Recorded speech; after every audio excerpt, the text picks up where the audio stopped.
Classic 21, The Rock Generation Radio. Alors, qu'est-ce que la pop-it mania? C'est quoi un pop-it? Qu'est-ce qu'un anti-pop-it? Votre enfant est-il un 4Kid? En tant que parent, c'est vrai, on peut vite être largué. En effet, une massive attaque a été lancée sur Internet contre les enfants nés en 2010. Alors, ces enfants ont en moyenne 11 ans. Nous sommes en 2021 et en 2021, 2010 est devenu une insulte. Pourquoi s'attaque-t-on à des enfants de 2010 et pas de 2011 ou de 2009? Alors, premièrement, il semblerait que certains joueurs en ligne nés en 2010 n'aient pas respecté les codes du célèbre jeu Fortnite, célèbre jeu vidéo. Les anciens joueurs considérant que les jeunes joueurs l'auraient rendu désuet. Retour de flamme donc de leurs aînés.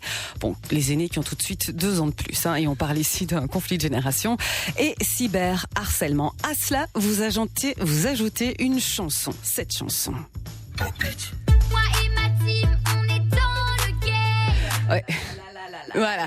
Moi et ma team, on est donc dans le game. Oui, bon, ça va, je sais. Alors, début août, une jeune influenceuse née en 2010, Pink Lily, sort ce titre sur la chaîne YouTube de son frère Esteban, 440 000 abonnés tout de même, où elle déclare avec une amie qu'elles sont les queens de 2010. Elles sont dans le game et elle se vante d'être née en 2010 et de déjà être sur toutes les tenders.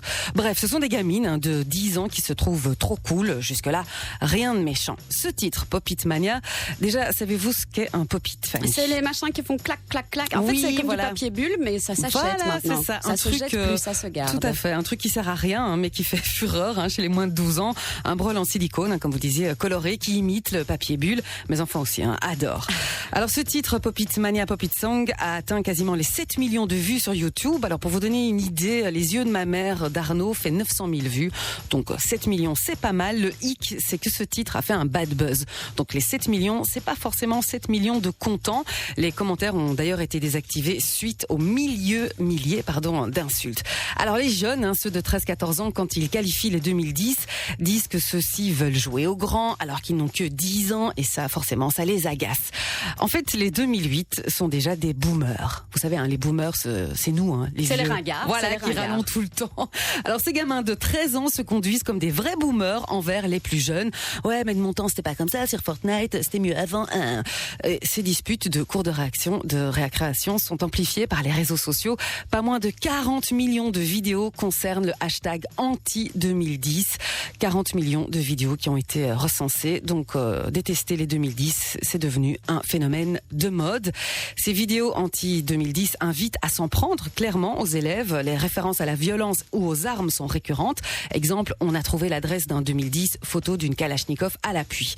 Les hashtags anti-2010, anti-2010 cancer, brigade anti-2010 cancer ont été fermés ce week-end par TikTok, Instagram et consorts, car ces enfants nés en 2010, qui sont pas forcément déjà tous sur les réseaux sociaux, 13 ans et l'âge légal, je le rappelle, pour ouvrir un compte TikTok ou Insta, eh bien ces enfants, ils se font harceler dans la cour de récréation et dans la rue. T'es un 2010, tu joues pas au foot avec nous, t'es un 2010, va mourir.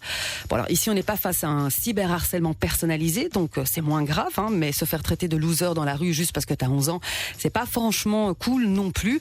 Et ça peut aussi révéler que pour les jeunes générations, il n'y a pas vraiment de différence entre vie en ligne et vie réelle. Cette frontière, pour eux, elle n'existe pas. Pour nous, les adultes, peut-être, mais pour eux, non. Car nous, les boomers, nous ne sommes pas nés avec un téléphone en main et un code Wi-Fi gravé dans le cerveau. Nous faisons encore une différence. Un numéro d'appel gratuit est mis à disposition pour les parents et les enfants victimes de cyberharcèlement. Je rappelle le numéro, c'est le 103. Allez, sur ce belle semaine, les boomers, et sans en faire des tonnes, protégez vos kids. Visionnez cette séquence via rtbf.be/audio.